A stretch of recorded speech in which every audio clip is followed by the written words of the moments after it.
கல்வியில் நடைபெறும் மோசடியான நீட் தேர்வுக்கு விரைவில் முடிவு கட்டப்படும். பள்ளிக் கல்வித்துறை ஐம்பெரும் விழாவில் முதலமைச்சர் மு க ஸ்டாலின் உறுதி.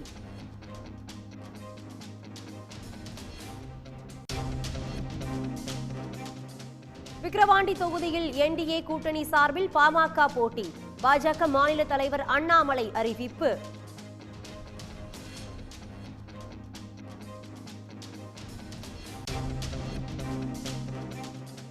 பாஜக தலையிடங்களில் சுருங்கியதற்கு அக்கட்சி தலைவர் ஆணவ போக்கே காரணம். RSS தலைவர் இந்திரேஷ் குமார் கடும் விமர்சனம்.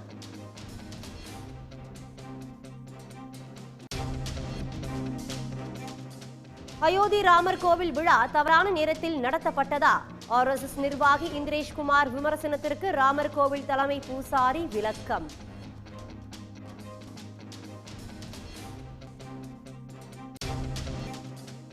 விருதுநகர் தொகுதியில் மறுவாக்கு எண்ணிக்கை நடத்த தற்போதைக்கு வாய்ப்பில்லை.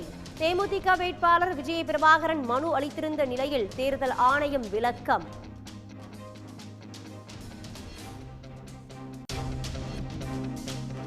$78 கோடி மதிப்பில் குறுவை சாகுபடி சிறப்பு தொகுப்பு திட்டம்.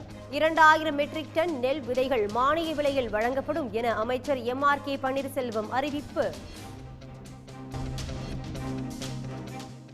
சென்னையில் அம்மா உணவகங்களை மேம்படுத்த 5 கோடி ரூபாய் ஒதுக்கீடு. பயனாளிகளின் வருகையை அதிகரிக்க ருசியான புதிய உணவு வகைகளை அறிமுகப்படுத்தவும் திட்டம்.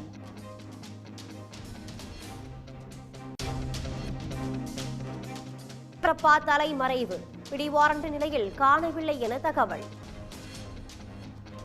உடனுக்குடன் செய்திகளை தெரிந்து கொள்ள சன் நியூஸ் பெல் ஐகானை கிளிக் பண்ணுங்க.